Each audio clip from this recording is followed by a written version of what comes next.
साथियों, आज की जो क्वेश्चन है आरपीएससी के ऐसे क्वेश्चन है। देखिए, सारे क्वेश्चन बहुत ही इंपॉर्टेंस रखते हैं। क्वेश्चन में वेक्टर का ले रहा हूं। सबसे पहले देखिए, वेक्टर में इसने क्या दिया है, 3 वेक्टर दे रखे हैं ए बी सी, और ये तीनों वेक्टर इस तरीके के हैं कि A cross B cross C equal to half B C, और पूछ रहा है कि ए और बी सी के बीच में एंगल क्या है। देखिए, इसमें क्या कंक्लूजन निकलता है। सबसे पहले हम बात करते हैं, जो चीज दे रखी है हम उसको ले लेते हैं। ये क्या बनेगा, क्योंकि a cross B cross c होता क्या आखिर, फॉर्मूला आपको याद होगा, equal to a dot c और बाहर बी रहेगा और माइनस ए डॉट बी और बाहर सी रहेगा, और ये इक्वल दे रखा आपके हाफ बी। ठीक है, अब इसमें क्या है, हम अगर ध्यान से देखें तो इसमें ए डॉट सी, अब यहां एक कंक्लूजन निकल रहा है, आप देख लीजिए, ए डॉट बी और ये सी इक्वल टू हाफ बी। ध्यान से अगर देखो तो यहां पर क्या है कि बी और सी जो एक विशेषता होती है इस दे रखा क्वेश्चन में कि बी और सी नॉट पैरेलल, समांतर नहीं है। ये आपको शर्त ध्यान रखनी है। इसका मतलब दो वेक्टर अगर पैरेलल नहीं है तो हम ये वाली शर्त नहीं लगा सकते हैं, बी इक्वल टू लेम्डा सी, है ना। जब कोई दो वेक्टर पैरेलल हो तो उसमें एक कांस्टेंट का ही तो डिफरेंस होता है, बी इक्वल टू लेम्डा सी। तो यहां अगर आप ध्यान से देखो कि अगर ये बी और सी दोनों अगर समांतर होते तो हम इस प्रकार से लिख सकते थे, लेकिन यहां पर क्या किए, समांतर नहीं है, तो अब में बी और सी के गुणांकों को अलग अलग जीरो करना पड़ेगा। किस केस में, जब हम एक स्टेप इस रूप में ले आते हैं पहले, इसको और इसको आप साथ में ले लो, तो ये क्या बन गया, ए डॉट सी माफ करें माइनस हाफ, और बाहर बन जाएगा आपके ये बी, और ये आपके माइनस ए डॉट बी और सी इक्वल टू 0। अब आप देखो ना, मैं जो कह रहा था ये वाली बात यहाँ दिख रही है, ये पूरा टर्म क्या है, एक तरह से कांस्टेंट है, और ये भी एक कांस्टेंट है, अदिश राशि है। ठीक है, तो आप देख लो clear, B equal to lambda C की फॉर्म में नजर आ रहा है ये, लेकिन क्वेश्चन में शर्त दे रखी है कि बी सी पैरेलल नहीं है, तो उस केस में हमें इनको अलग अलग जीरो करना पड़ेगा। तो उस कंडीशन में एक तो आ जाएगा a dot c equal to half, और दूसरा आ जाएगा a dot b equal to 0। तो क्लियर दिख रहा है ए और सी के बीच में एंगल क्या आ गया, ये आपको मालूम होगा ना, ए सी कोस थीटा करते हैं तो ये हाफ कब आता है, मैं डायरेक्ट लिख रहा हूँ अब, तो ये theta equal to pi by 3 हो जाएगा, 60 डिग्री बन रहा ना, कोस 60 का मान होता है। और यहाँ आप देख लो कि ए और बी परस्पर क्या होंगे, लंबवत, तो यहाँ पर थीटा इक्वल टू क्या हो जाएगा, पाई बाई 2। वैसे भी क्वेश्चन में ये ए और सी के बीच में ही एंगल पूछा है तो हम कर सकते हैं, लेकिन मान दूसरा भी अगर पूछता तो कोई विशेष बात नहीं, अपन कर सकते हैं। नेक्स्ट क्वेश्चन कह रहा है वेक्टर का कि ये 3 जो वेक्टर दे रखे हैं, ये तीनों वेक्टर कोप्लेनर हो अगर, तो पी की वैल्यू क्या होगी। समतली होने की शर्त हमें जानकारी में होनी चाहिए। अगर मैं इन वेक्टर्स को नाम दे दूं a equal to b equal to और c इक्वल टू, अब ये वेक्टर अगर समतली है, कोप्लेनर है ना, कोप्लेनर की बात कर रहा है ये, अगर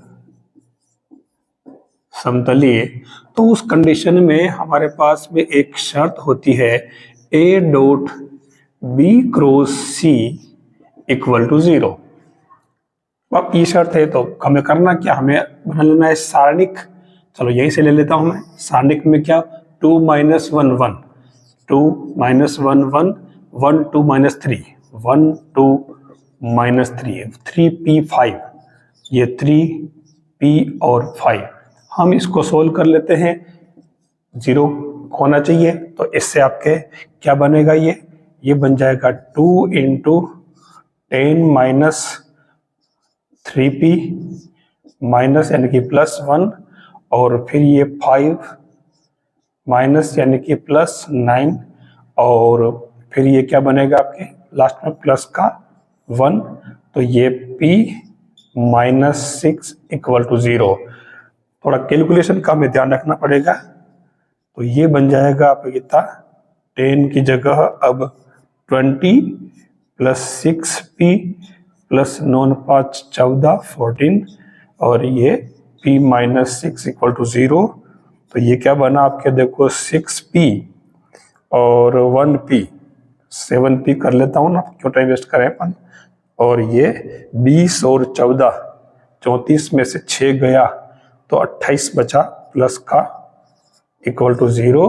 तो ये आपके p इक्वल टू माइनस का 4 आ जाएगा समतलीय होने के लिए।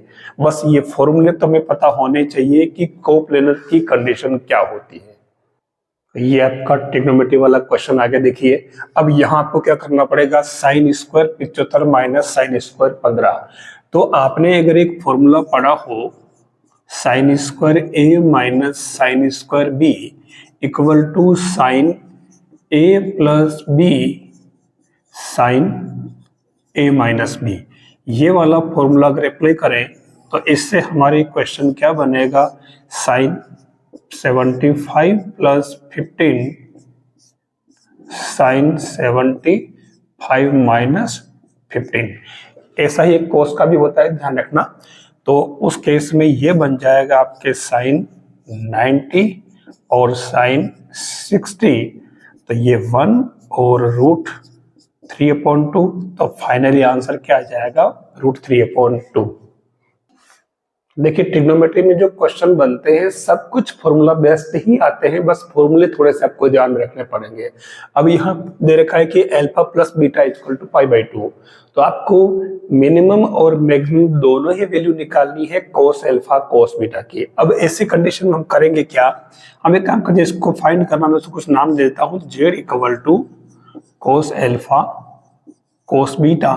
तो ये z इक्वल टू हाफ करके और 2 बना लेता हूं, क्योंकि हमारे पास दोनों मल्टीप्लाई में है तो जो फॉर्मूला बनेगा वो मल्टीप्लाई वाला लेना पड़ेगा। तो अब ये क्या बन जाएगा, ये बनेगा आपके cos alpha plus beta plus cos alpha minus beta. ठीक है, अब यहाँ करना क्या है, जो कुछ दे रखा उसको आप पुट करते जाइए। ये तो बन गया आपके कितना, कोस π/2 और ये हो जाएगा कोस आपके अल्फा माइनस बीटा। तो z इक्वल टू हाफ और बनेगा कोस अल्फा माइनस बीटा। अब आपको पता है कि कोस अल्फा माइनस बीटा की वैल्यू -1 और 1 के बीच में होती है। आप इसको दोनों तरफ से 1/2 मतलब मल्टीप्लाई कर दें तो हमारा जो मेन फंक्शन आया है वो बन जाएगा। तो देख लो, मिनिमम वैल्यू आपके माइनस की हाफ, मैक्सिमम वैल्यू हो जाएगी आपके प्लस हाफ। तो आपके minimum of z equal to minus का हाफ और max of z equal to plus का हाफ, यही आपके रिक्वायर्ड आंसर हो जाएगा। अब चलते हैं अपन कॉम्प्लेक्स नंबर के अंदर, और उसका क्वेश्चन है आपके पास में iota z³ plus z² minus z plus iota equal to 0। ये पूछ रहा है कि मोड ऑफ z की वैल्यू क्या होगी। अब यहाँ आप देखिए, हमें सेट करना है कुछ नहीं, इसको स्टार्ट करते अपन, ये आपके आयोटा z³। अब यहाँ खाली सेट करना, तो एक मैं z² लिखा ना, तो मैं इसमें एक काम करूं, माइनस करके आयोटा स्क्वायर z² कर दूं तो हमारा काम काफी इजी हो जाएगा। अब मैं इसमें इससे और इससे कॉमन ले लेता हूं, तो ये क्या बना, आयोटा z²। तो ये z माइनस क्या बन जाएगा, आयोटा, और -1 कॉमन लूं तो z माइनस आयोटा बराबर 0। आपको समझ में आ रहा है, क्वेश्चन भी ठीक लग रहा है आपको लगता है कि क्वेश्चन स्टैंडर्ड है और आप इससे पूछ सकती हैं इस तरह के क्वेश्चन को, श्योर। तो फिर यहां बन गया आपके आयोटा z² -1 और ये z minus iota equal to 0। अब हम एक काम करें, दोनों को आयोटा z² इक्वल टू 1 और z इक्वल टू आयोटा। अब अगर पहले मैं इसका मोड निकालता हूं z का, तो मोड ऑफ z करेंगे तो ये आयोटा मोड करेंगे तो 1 आ जाएगा। और इधर की बात करें, अगर जेड स्क्वायर इक्वल टू 1/आयोटा लें तो मैं इसको आयोटा अपॉन आयोटा करूं तो ये जेड स्क्वायर इक्वल टू क्या आ जाएगा आपके आयोटा अपॉन आयोटा स्क्वायर। ठीक है, तो उस केस में ये क्या बना आपके z square equal to minus का आयोटा, तो ये आपके बनेगा z square equal to minus iota. और अगर आप इसका मोड करते हैं तो ये आपके ऐसे बन जाएगा z square equal to minus iota का मोड, तो उस कंडीशन में इसका भी 1 हो जाएगा, तो ये mod of z equal to आपके 1 हो जाएगा। तो कुल मिलाकर के जो रिजल्ट पूछा उसकी वैल्यू आपके क्या आ गई 1। नेक्स्ट क्वेश्चन कह रहा है आपका सर्कल का, ये कह रहा है कि z equal to x plus iota y दे रखा है, ठीक है ना। और उस केस में कह रहा है कि जो circle z minus A plus iota b equal to 3 है मोड में, तो इस सर्कल की रेडियस क्या होगी। देखिए हम इस वाले सेट करते हैं और सेट करते रेडियस भी मिल जाएगी, इसका सेंटर भी मिल जाएगा। हम स्टार्ट करते हैं जो गिवन है यहाँ से। यहाँ अगर आप देखो तो ये बन क्या रहा है, ये बन रहा है आप इस z को तो लिख दो x plus iota Y minus ए प्लस आयोटा बी और ये है मोड इक्वल टू 3। ठीक है, अब इसमें अपन खाली सेट कर रहे देखना, तो ये x माइनस ए प्लस आयोटा और y minus b mod equal to 3। हम इसमें पूरा इसका मोड करके और स्क्वायर कर लेते हैं, परिमाण निकाल लेते हैं इसका। ओहो, क्या बनेगा ये b होल स्क्वायर और रूट इक्वल टू 3 का स्क्वायर, इधर तो 3 रहेगा, इसका फर्क पड़ेगा ही नहीं, तो उस कंडीशन में दोनों तरफ स्क्वायर कर दो आप। x minus a whole square y minus b whole square equal to 9, तो ये रेडियस क्या बन जाएगी आपके इसकी सर्कल की 3, और सेंटर क्या बनेगा, ये तो आप बता दो रे यार, चलो बताना कमेंट करके सेंटर क्या होगा इसका, ये तो कर ही सकते हैं आप। देखिए परमुटेशन कॉम्बिनेशन जाते थोड़ा सा हमारे स्ट्रेस सा शुरू होता है, लेकिन क्वेश्चन को थोड़ा समझे, उसकी थ्योरी बहुत ज्यादा बड़ी लंबी चौड़ी नहीं है, या तो सी होगा या पी होगा। यहाँ कह रहा है कि राजू अपने 4 फ्रेंड्स को भोजन पर कम से कम उनमें से एक को कितने प्रकार से इनवाइट कर सकता है। तो कम से कम इनवाइट करने का मतलब ये है कि नीचे से स्टार्ट करके ऊपर के सभी आ सकते हैं। तो इसमें क्या बनेगा, देखो वो जो तरीके होंगे उसमें से वो 4C1 हो सकता है प्लस 4C2 हो सकता है, 4C3 हो सकता है, 4C4 हो सकता है। तो ये क्या बन जाएगा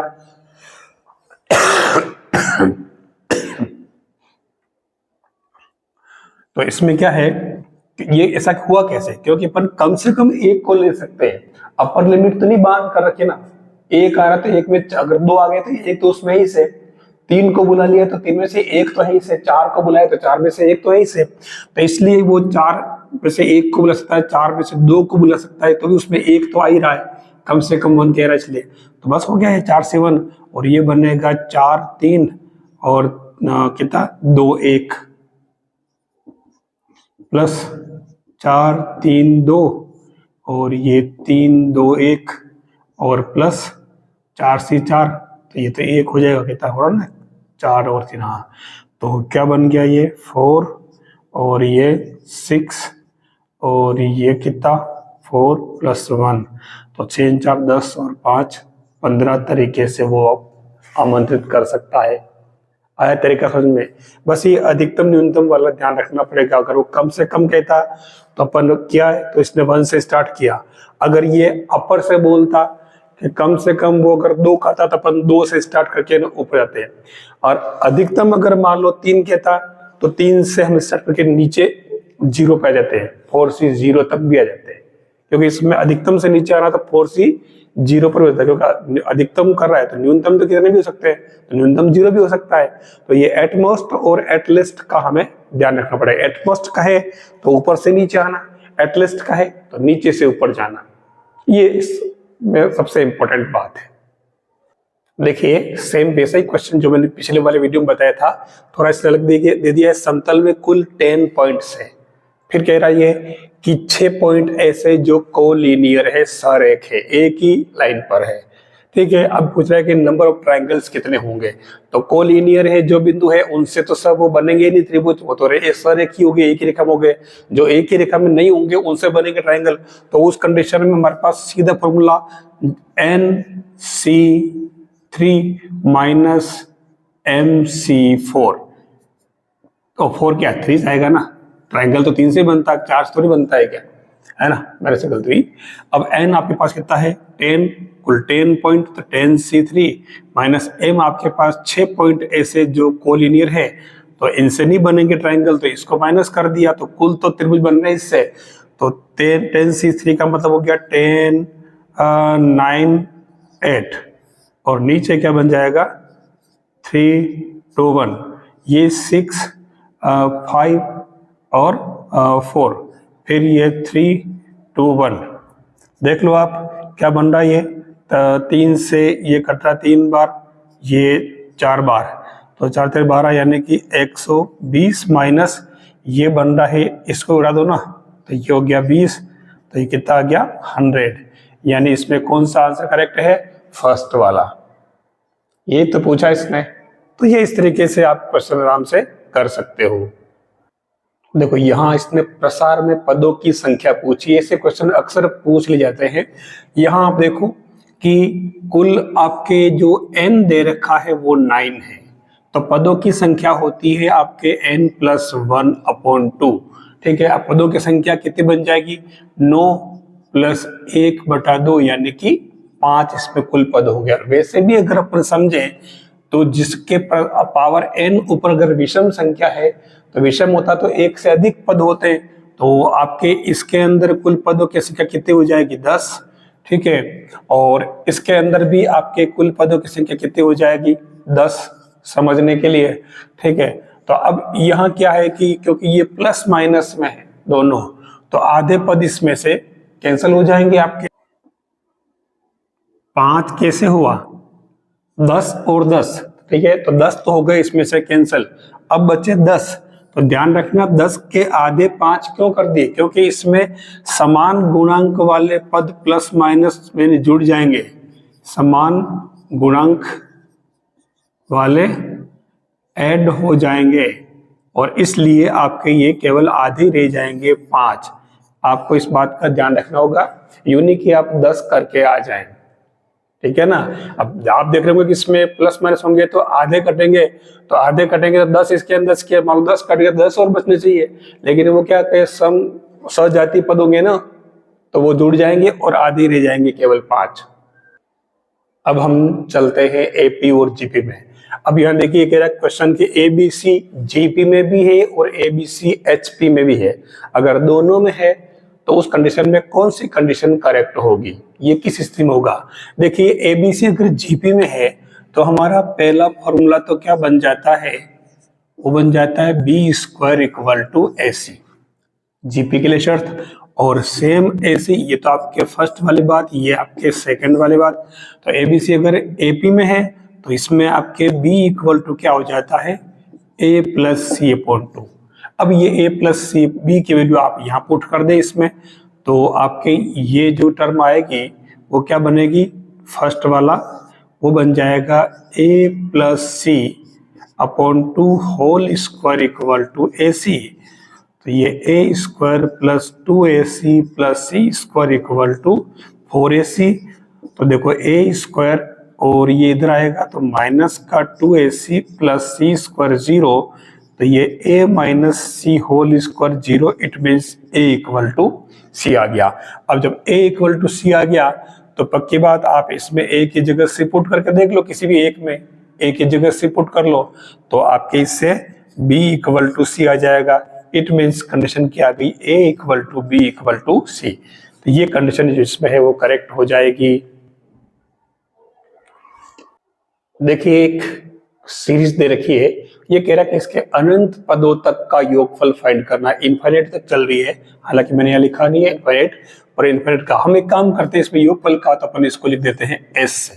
ठीक है, अब मैं इसी सीरीज को क्या करता हूँ 1/3 से मल्टीप्लाई कर देता हूँ। देखिए इसका जो तरीका होता है वो यही होता है 1/3 प्लस 2/3 स्क्वायर प्लस 6 अपॉन ये क्या बन जाएगा 3 पावर 4 प्लस 4 क्या 3 बनेगा ना, प्लस 10/3 पावर 4 और इस तरीके से ये आगे से आगे चलता रहेगा।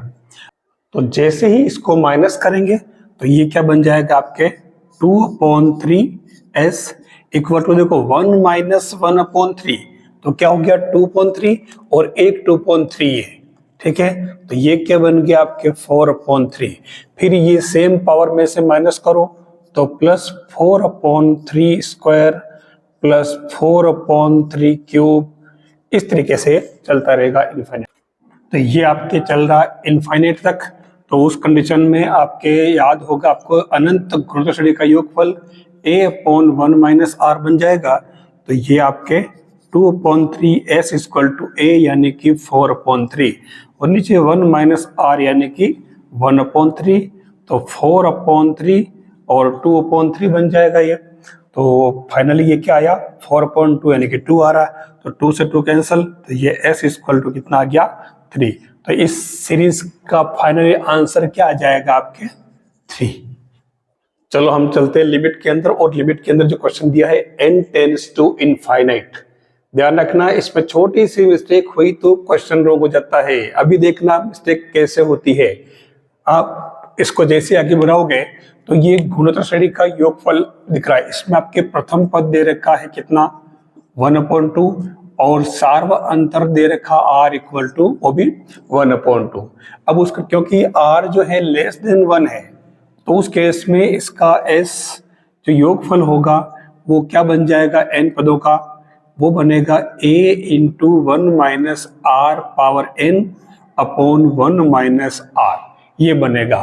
तो इसमें पुट कर लीजिए a की वैल्यू तो हो गई आपके हाफ और 1 माइनस r यानी कि 1/2 पावर n पद ही है इसलिए, और 1 माइनस 1/2, तो देखिए ये 1/2 तो कैंसिल हो जाएगा, होल पावर n।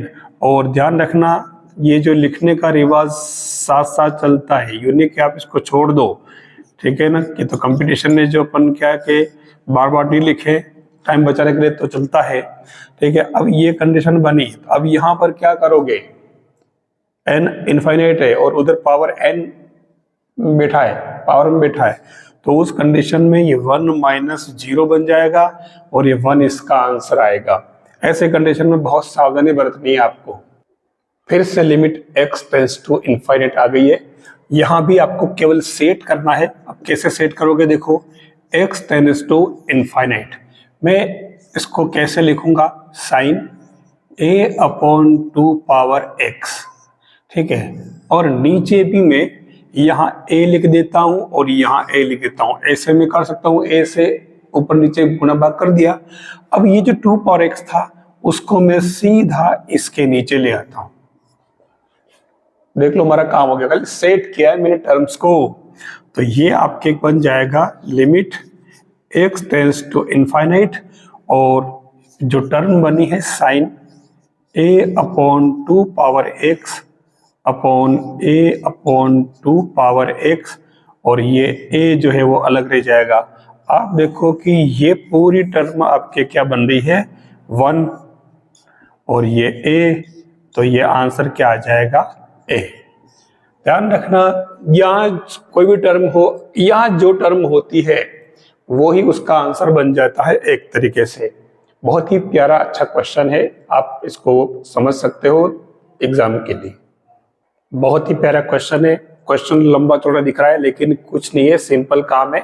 ये कह रहा है कि 2 लाइन है x प्लस वाई 4 और x माइनस वाई 2, इनके प्रतिच्छेद बिंदु से गुजरने की बात कर रहा है, और वो तो प्रतिच्छेद बिंदु पहले निकाल लो। तो ये क्या हो रहा 4 और 2 6 आधा यानी कि 3 और 2 गए तो 1, तो ये तो हो गया इनका प्रतिच्छेद बिंदु। और इस प्रतिच्छेद बिंदु से गुजरने वाली और एक अक्ष के साथ में tan इनवर्स 3/4 एंगल बनाने वाली कोई लाइन है जो इस पैराबोला को फिर से P और Q पॉइंट पर मिलती है। तो उस कंडीशन में इसने पूछा x1 माइनस x2 का मोड क्या होगा। बस करना क्या है, आपके पॉइंट तो ये आ गए, तो लाइन क्या बन जाएगी, y minus y1 equal to m आपके पास दे रखा है 3/4 और x माइनस x1। तो इससे देखो आपके ये y क्या आ गया, y इक्वल टू उधर भेज दो इसको 3x/4 और ये उधर जाएगा प्लस का तो 3 माइनस का 2 बचेगा, तो क्या आ रहा देख लो, है ना, मिस्टेक नहीं करी 4, तो ये 3 तरह 9 हो जाएगा, है ना, जल्दी भी नहीं करें, 9/4 प्लस 1, तो ये हो जाएगा 3x/4 माइनस 4 जो 5/4। y का मान आपके पास ये आ गया। ये मान आप इस पैराबोला में पुट करें तो ये आ जाएगा आपके 3x/4 minus 5/4 whole square equal to 4 into x minus 3। तो ये हो जाएगा 9x² माइनस 5 15 दूना 30x और प्लस 25 और नीचे 4 चौक 16, तो ये 16 चौक 64x माइनस 16 या 48 बन गया। मैंने डायरेक्ट लिख दिया है 9x² और ये 64 इधर आए तो ये कितना बन रहा है, देखो आप 6 3 9 94x बन रहा है, और ये इधर लाए तो 8 और 5 13, है ना, और 4 2 6 6 और 1 7, कहीं पे मिस्टेक तो नहीं करी कैलकुलेशन में। ये 4 चौक 16 हो जाएगा, तो 16 चौके 64, ठीक है, यहाँ 64 बन रहा है, तो 64 से आपको इसको ही मल्टीप्लाई करना, 64 या कितना बन रहा है देखिए, ये कह रहा हूँ कि मिस्टेक तो होने में देरी नहीं लगती है, 4 3 12 6 3 19 192। अब ये इधर लाओ तो कितना बन रहा है, देखो 5 और 2 7 और 9 और 2 11 ने 1 9 और 2 11 11 ही बन रहा है, ठीक है, और ये कितना 2 217 इधर आएगा तो क्या प्लस का बनेगा। अब इसके जो मूल x1 y1 है, x2 मतलब x1 x2 है, तो इससे आप इसमें निकाल लो मूलों का पहले योगफल निकाल लो, x1 x2 कितना हो जाएगा माइनस b/a, तो ये 94/9 और गुणनफल क्या हो जाएगा c/a, तो ये x1 x2 equal to 217/9। Cut तो रह नहीं है, अब पढ़े रहने दो। जब ये आ गया तो उस केस में आपके x1 माइनस x2 पूछ रहा है मोड में, तो प्लस माइनस कर लेंगे, तो ये हो जाएगा आपके क्या x1 plus x2 whole square minus 4x1 4x2। तो ये वाली दोनों वैल्यू आप इनकी जगह पुट करें, थोड़ी सी कैलकुलेशन लंबी बनेगी क्योंकि इक्वेशन थोड़ा लेंदी बन गया है, और इस वजह से तो इससे ये आंसर जो बनेगा आपके फाइनली 32/9, ये इसका करेक्ट आंसर होगा। यहाँ कह रहा है कि ये लाइन दे रखी 5x plus y equal to k, ये निर्देश अक्षों के साथ में इंटरसेक्ट करती है और एक ट्रायंगल बनाती है। उस ट्रायंगल का एरिया अगर 10 स्क्वायर यूनिट हो, 10 यूनिट स्क्वायर हो, तो k की वैल्यू क्या होगी। देखिए हम एक काम करते हैं, ये आपके निर्देश अक्ष हो जाएंगे y मूल बिंदु। अब ये जो लाइन इस तरीके से अगर इसको इंटरसेक्ट करती है तो ये पॉइंट A बन जाएगा, ये पॉइंट B बन जाएगा। ये लाइन कौन सी आपके 5x plus y equal to k। तो उस कंडीशन में आपके A के कोऑर्डिनेट क्या बनेंगे, A की जगह x की वैल्यू 0 हो जाएगा, तो y इक्वल टू क्या बन गया आपके k 0, और यहाँ B के कोऑर्डिनेट जो बनेंगे वो आपके y 0 हो जाएगा, तो x इक्वल टू आपके k/5 0 बन जाएगा। यानी सीधा सीधा यहाँ से यहाँ तक OA आपके, यानी कि OA कितना हो गया आपके OA, मतलब इसमें यहाँ से यहाँ तक बता रहा है, तो OA तो आपके हो जाएगा k/, देखो इसमें क्या ना k/5 कर दो, कोई फर्क नहीं पड़ रहा है ना, ये k/5 ने। OB की बात करें अगर इससे, तो OB कितना हो रहा है इसमें, देखो k, बस आधार और ऊंचे दोनों आगे, क्षेत्रफल दे रखा है, तो 1/2 base into height equal to area, तो 1/2 B आपके पास में, यानी कि बेस कितना OA कितना है आपके, ये निकाला अपन ने k/5, और हाइट कितनी है k इक्वल टू 10, तो ये आपके बनेगा के स्क्वायर इक्वल टू 50 दूनी 100। तो ये के इक्वल टू आपके क्या आ गया प्लस माइनस 10, ये आंसर हो जाएगा। बस डायग्राम बनाया और फॉर्मूले अप्लाई किया और ये आपके इसमें आंसर आ जाएंगे।